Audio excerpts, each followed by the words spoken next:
Hey everyone, welcome to this week's video.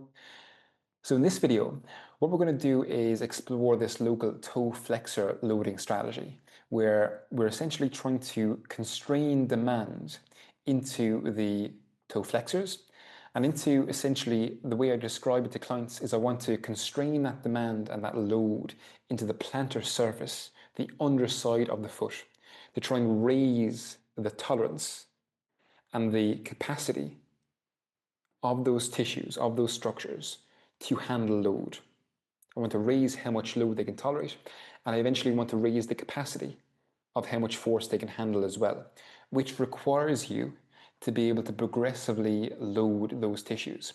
And that's why I really like this positional setup, is because it gives you the opportunity as a practitioner to, to allow the client to do this, of course, where you're adding external load to increase the demand on the toe flexors. Now, this is different to, I'm sure you've seen variations of toe flexor loading strategies where you're using resistance bands that are hooked underneath the toe. You can, of course, do these in a standing position, seated position, where you're driving the toe into flexion against the resistance of the band. Now, of course, you can certainly constrain demand into the toe flexors in that position and using that kind of setup and using the resistance profile of the band. But it doesn't really give you the opportunity to progressively overload those tissues and then eventually coordinate that with the ankle plantar flexors under higher loads.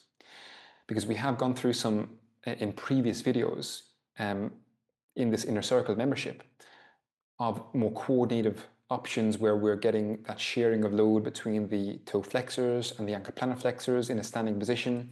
We've also shown you some wall bridge variations as well in a supine position with the foot against the wall where we're loading via the toe flexors, the ankle plantar flexors, the knee flexors and the hip extensors, where essentially we are spreading force across the whole posterior surface of the lower limb.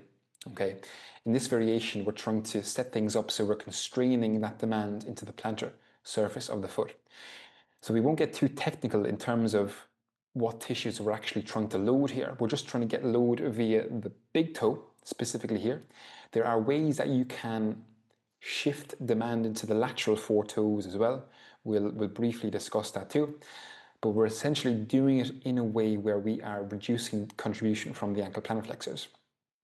Now, we'll talk about these features here within the context of the video setup here. So we're in a seated position. And of course, you can see that I have the client here with a kettlebell on top of their distal thigh. That's going to add some downward force, external force. But if a client doesn't have anything like that at home, you can simply use your hands. So you can use your hands to apply that downward pressure through the distal thigh here. And you will find that that does add a significant amount of load through the toe flexors here once you have unweighted the metatarsal head from the ground. Okay. Of course, as you want to progressively increase the demand on those tissues, you can start to add some external load to this as well. Now, what we're doing here is we are maximally plantar flexing the ankle. And you'll see here from this position here where we have the knee just above the toes here, not in front of the toes, we have a forward shin angle. As we maximally plantar flex the ankle, we're essentially biasing more of a vertical shin position. You'll see that external force moving through the midfoot.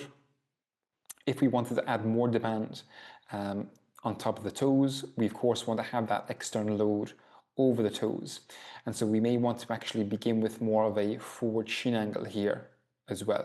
Okay. Now it doesn't matter if you don't have that much dorsiflexion. You just move the foot back behind you a little bit more as you start. So you just want to, I'm going to show you an image here or a small video in the bottom right hand corner of what this looks like as well. But that will simply add a bit more demand on top of the toe flexors to try and essentially create more, to put more bend in the toes, to challenge the toe flexors even more so. But what you'll notice here is that brings the, going from this position here, where we see this nice gap between the calcaneus and the metatarsal heads, We see a nice bit of length into the medial arch. What this does is, by extending the toe, it's winding up the plantar fascia and bringing the calcaneus and the metatarsal head closer together, which lifts the medial arch. So we're essentially loading those plantar tissues in more of a supinated position. Now, this can be helpful if you have a client, for example, that has, let's say, plantar heel pain or some kind of plantar fascial issues, any kind of pain experience through the plantar surface of the foot. And let's say their pain is associated with load moving through the foot while the foot is biasing more of a pronated position. Okay, so when they load the foot and ankle and the calcaneus is everted, the midfoot is more dropped, the medial arch is more dropped, there's more length through those medial foot and ankle tissues. Maybe they say, ouch, that's painful. Maybe when you add more of a bias into supination, that's less painful because there's less compression through the fascia there, through the tendons of the plantar surface of the foot. And so maybe in that scenario, we would have to step back and say, well, maybe it's not tolerating load because those structures, those tissues, don't have the capacity to handle that force. And so maybe we eventually need to work towards building that tolerance and that capacity to handle force through the medial foot and ankle tissues eventually. But because that's too sensitive at this point in time, maybe let's say this is session 1, we may want to initially expose the tissues of the plantar surface of the foot to load in more of a supinated position. And that's where this seated position is very helpful too. But there's also ways that we can load the foot in more of a pronated position here as well, using the toe flexors too. But again, I will very, very often use this as an initial strategy to expose the plantar surface of the foot to load in more of a supinated position when, again, pain is associated with more of a pronated foot position. But essentially what we're doing here then is we're keeping the ankle maximally plantar flexed. We are letting that external load drive that foot back down to that heel back down to the ground, or to just apply load to the forefoot here. So we'll naturally feel more load to the metatarsal heads and into the toes here. But what we want to do is allow the client to keep the toes long. We don't want to see any major clawing of the toes here. But we want to essentially allow the client to build pressure straight down through the toes, the pad of the toe, and unweight the knuckle of the toe, the metatarsal head here, the ball of the toes. Okay. Now sometimes clients will have to just use this as more of an overcoming strategy where they may not be able to actually lift the metatarsal head from the ground, but by just simply crushing the toe into the ground, they can maybe feel an unweighting or an unloading of the weight through the metatarsal head. And they'll still feel that load come through the toes, and they'll feel that load start to build through the plantar surface of the foot here. If you look closely here, you will start to see a little bit of a lifting of the metatarsal heads, I think, in this variation here, or in this video. But this just shows you here this video on the bottom right hand corner, what it looks like when we are bringing the foot into more of or the shin into more of a forward shin angle. We have that external load coming right over top of the toes here, so that when we crush through the big toe and we try to lift the metatarsal head, we're going to get a lot more demand into the toe flexors, but we're also going to be able to get more length into the toe flexors here as well. So essentially that is the strategy there. It's a very simple setup.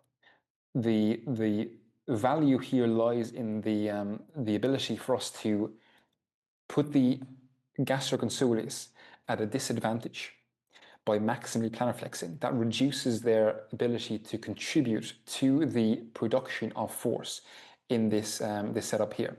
Of course, we're loading isometrically. We can start to coordinate the ankle plantar flexors with the toe flexors here as well. But just because, for example, the ankle plantar flexors, the gastrocnemius and the soleus are in a short position, doesn't necessarily mean the client's not going to sense any kind of load through those tissues. It's like, for example, when you maximally flex your wrist and you maximally flex your fingers and you try to grip and squeeze as hard as you can, and you feel that sensation of load coming through the anterior forearm. You're not feeling that sensation because those tissues are dealing with a lot of force, but it's because they're simply maximally shortened. Okay, so you're just feeling a high sensation of tension, but then they're not dealing with high forces. Okay, so like I said there, one of the ways that I'll typically start with clients, and you can try this yourself if you're sitting, if you were to position your knee just in front of your toes, maximally plantar flex your ankle, and then begin to apply a light downward pressure through your distal thigh, crush down through the big toe, and hover the metatarsal head from the ground, and then apply a bit more downward pressure through the distal thigh with your hands, and keep crushing the pad of the big toe into the ground. You should really start to feel that load coming through the plantar surface of the foot. It's one of those ones where clients will instantly, typically at least, instantly feel that load building through the plantar surface of the foot, which I found is quite difficult for a lot of clients to feel in other strategies. Okay, and it's a very easy setup for clients to do at home in a seated position. We can then, of course, progress to an external load and begin to gradually increase that external load as well. Okay, so starting mainly with an isometric strategy, just experiencing that load through the plantar surface of the foot. You can start with a 20 to 30-second isometric contraction.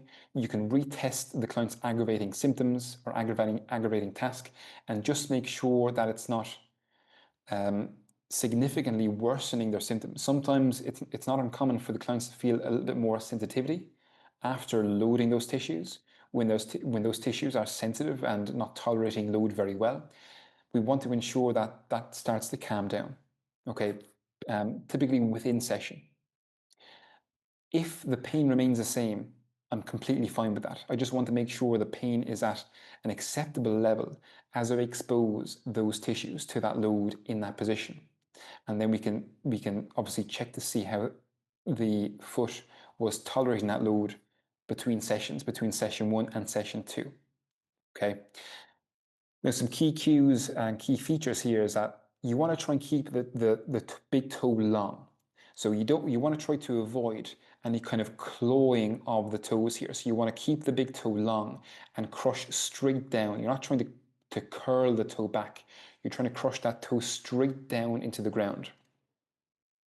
You're building pressure slowly. So at the beginning, you're not necessarily trying to lift the metatarsal head off the ground, but you're trying to build that pressure slowly through the pad of the big toe to the point where you can slightly unweight the pressure on the metatarsal head. And then once you get strong enough, you can start to lift the metatarsal head from the ground there. And then, of course, you can progress with greater shin angles to challenge the toe flexors more and add more length to the toe flexors there as well as you begin to increase that demand on the toe flexors.